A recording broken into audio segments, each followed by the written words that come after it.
Ternyata amal si fulan ini pas-pasan. Tapi dia beruntung, dia mampu meninggalkan 5 anaknya yang soleh dan soleha, yang mereka tidak berhenti mulai dari memandikan, menyolatkan, memakamkan sampai mereka pulang ke rumah ini. Tiada berhenti, mereka selalu berdoa untuk keselamatannya. Aku malu kalau aku tidak mampu mengabulkan doa anak-anak yang soleh itu. Tutup pintu dari neraka, buka pintu dari surga. Sepoi-sepoi angin datang dari surga, kemudian laksana menjadi riyadul jannah, lapang kuburnya. Subhanallah. Inilah sesuatu keberkahan yang disampaikan oleh Rasulullah SAW. Investasi yang paling besar dalam hidup kita, tidak hanya hidup di dunia, tapi sampai di alam barzah dan di akhirat, adalah salah satunya doa anak yang soleh yang selalu mendoakan kita suatu saat nanti. Amin. Allahumma Amin.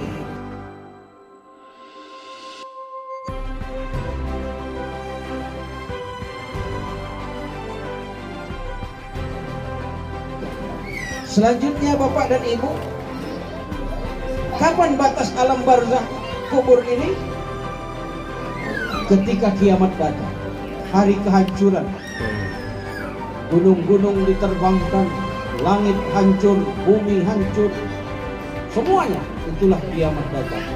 Tugas malaikat Israfil meniup trompet sangkakala. Cuma 2 kali bertugas. Sekarang masih santai-santai aja. Sekarang santai masih malaikat Israfil.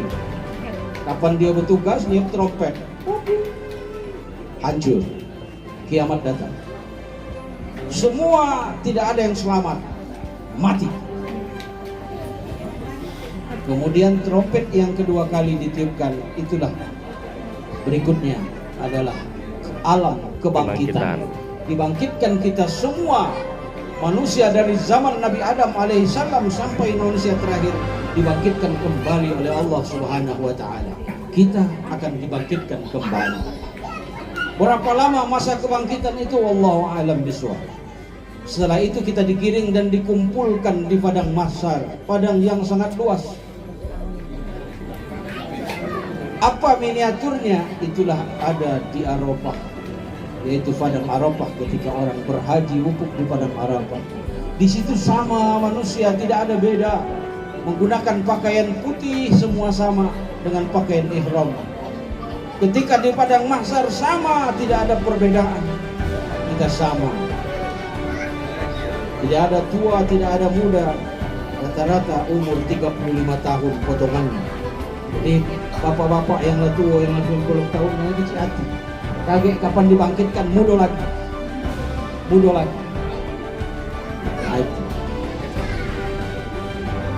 Di situ kita dikumpulkan di padang mahsyar. Ketika berkumpul di padang mahsyar, tidak ada lagi yang saling, sudah sibuk dengan urusan masing-masing.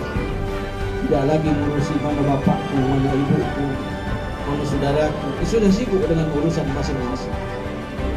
Selesai di padang mahsyar, nanti kita akan melanjutkan perjalanan kita ke tahap berikutnya. Apa itu? Yaitu kita akan dihisab, dihitung amal baik dan amal buruk kita. Wa may ya'mal misqala dzarratin khairan yarah wa may ya'mal misqala dzarratin syarran yarah. Setiap amal kebaikan dan amal keburukan sebesar biji zarrah pun akan diperhitungkan oleh Allah Subhanahu wa taala. Setelah itu Bapak dan Ibu, kita akan menerima buku catatan yang telah kita perbuat dari mulai lahir sampai kita meninggal dunia, akan diserahkan kepada kita. Dari cara menyerahkannya itulah kenyingoan. Apakah dia ngasihkan dari tangan kanan atau kita dikasihkan dari tangan kiri? Kalau tangan kanan berarti amal baiknya banyak, bagus. Tapi kalau dari tangan kiri, uji kawan kita ciloko, celaka, berarti tanda-tanda itu. Nah, Bapak dan Ibu hadirin dan hadirat sekalian yang berbahagia, kemudian kita akan melewati tahapan berikutnya, yaitu mizan, timbangan. kita akan ditimbang. Kalau di sini masih pacak bohong, pacak ngomong, tidak. Kau maling ayam, tidak. Kalau di sana ada acara lagi, uji mulut, tidak. Iyo di tangan aku nih ngambil. Iyo aku yang kaki yang berjalan. Nah, Bapak dan Ibu hadirin dan hadirat sekalian yang berbahagia, selesai dari mizan timbangan, kita melanjutkan perjalanan berikutnya, yaitu Siratal Mustaqim, nyebrang di jembatan Sirat yang lebih halus dari rambut dibelah 7, kata dalam Subhanallah. Bagi orang yang beriman, yang bertakwa, kita yang beriman dan bertakwa, insya Allah dimudahkan Allah berjalan seperti kita kencang berjalan seperti di atas jembatan biasa. Di depan sana itulah kehidupan yang kekal dan abadi. Itulah dua tempat, kanan surga, kiri neraka. Inilah kehidupan yang sebenarnya, dan itulah kehidupan yang hakiki. Itulah alam baqa, alam yang kekal, tidak ada akhir lagi. Semoga kita semua diberikan nikmat oleh Allah Subhanahu wa taala, berikan kebahagiaan di dunia, diselamatkan kita dari segala bujuk rayu syaitan, diselamatkan kita di dunia, di alam barzakh dan di akhirat nanti, sehingga kita bersama-sama dengan Rasul yang kita cintai, Muhammad sallallahu alaihi wasallam. Bapak dan Ibu hadirin dan hadirat sekalian yang berbahagia, doa kita, Allah biha, ya Allah biha, ya Allah biha, ya husnul khatimah. Kita bermohon kepada Allah, semoga akhir hayat kita nanti akan terjadi adalah husnul khatimah. Amin. Allahumma. Bapak dan Ibu hadirin dan hadirat sekalian yang berbahagia, Kakanda Syahrizal, saudara kita, telah mendahului kita bersama.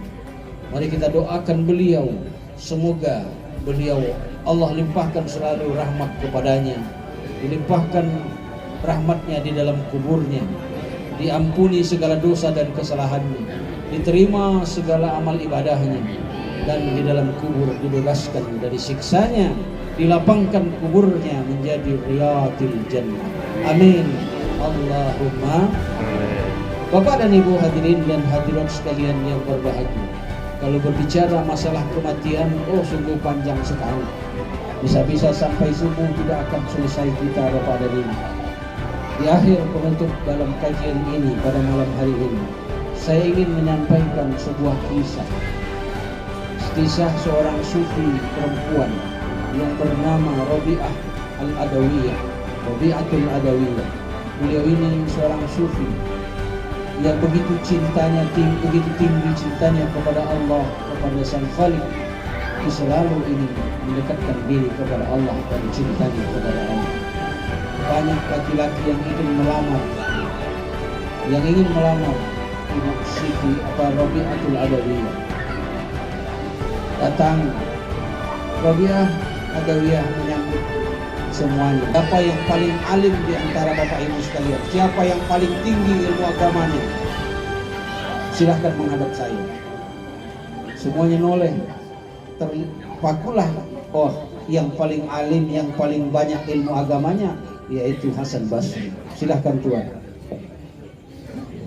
Baik, Tuan Hasan Basri, saya izinkan saya menyampaikan 4 pertanyaan.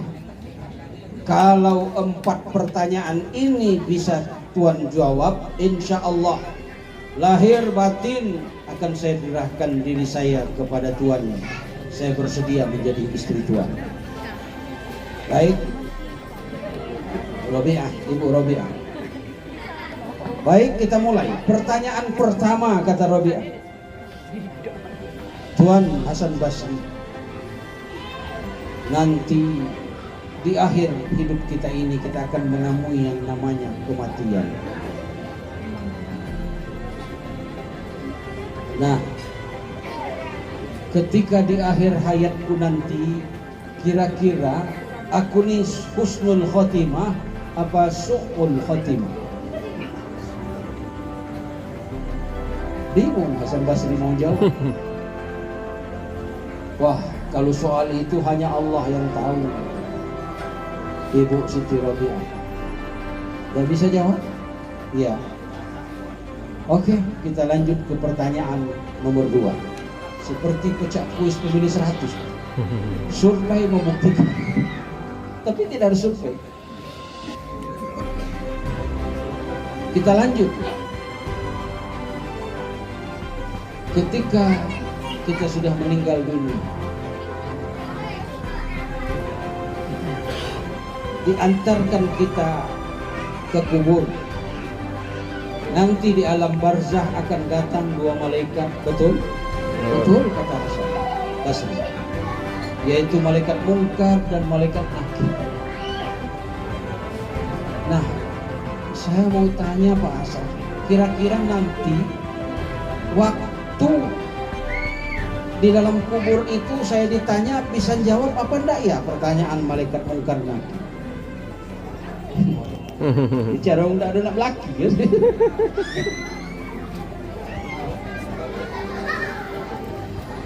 Saya enggak tahu, Bu.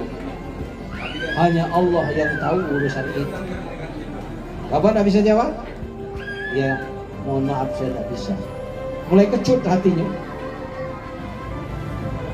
Enggak jadi ini. Baik, kita lanjut ke pertanyaan ketiga. Pak Hasan Basri, nanti di yaumil hisab kita akan menerima catatan amal kita, akan diberikan dari tangan kanan ataupun diterima dengan tangan kiri. Nah, kira-kira untuk saya Pak Hasan itu terima tangan kanan atau tangan kiri?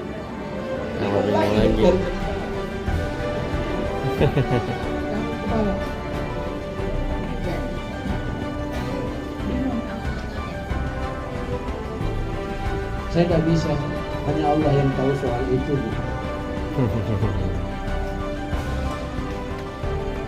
Baik, kalau begitu kita lanjut ke soal yang keempat. Mudah.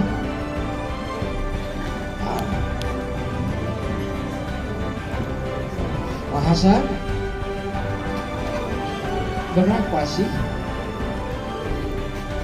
nafsu, berapa akal bagi seorang laki-laki dan nafsu bagi seorang laki-laki, berapa akal bagi perempuan dan berapa nafsu bagi perempuan? Hasan Basri tersenyum. Udah, ini kecilin. Kata Hasan Basri, akal bagi laki-laki itu ada 9, nafsunya 1. Tapi bagi perempuan nafsu 9, akalnya 1.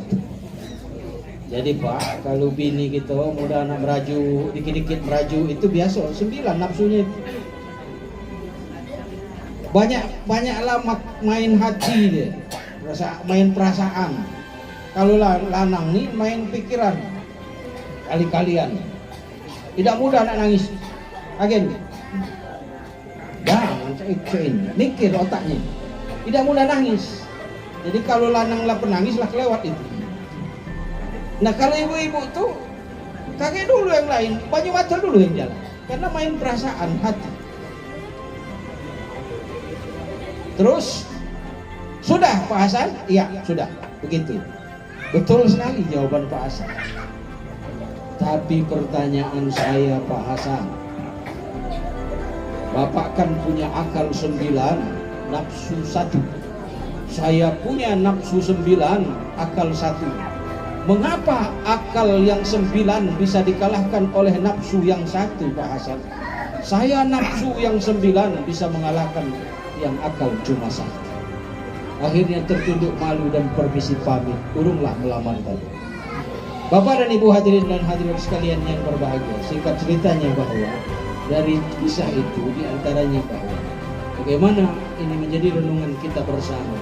Kita berharap, berdoa dan berusaha semoga kehidupan kita ini kita meningkatkan amal ibadah kita, sehingga kita bermohon di akhir hayat kita adalah husnul khatimah. Di alam barzah kita semuanya mampu menjawab apa yang dipertanyakan oleh malaikat Munkar dan Nakir, dan ketika di yaumil hisab nanti kita menerima catatan amal kita dengan tangan kanan, dan tentunya ini tanda baik, insya Allah kita masuk surga. Amin. Allahumma. Demikian yang dapat kami sampaikan. Terima kasih atas segala perhatian. Mohon maaf atas segala kekurangan. Kalau kepanjangan mungkin mohon maaf. Ada belak-belakan dan lain sebagainya juga kami mohon maaf. Kalau itu benar, itu adalah hidayah dari Allah Subhanahu wa taala.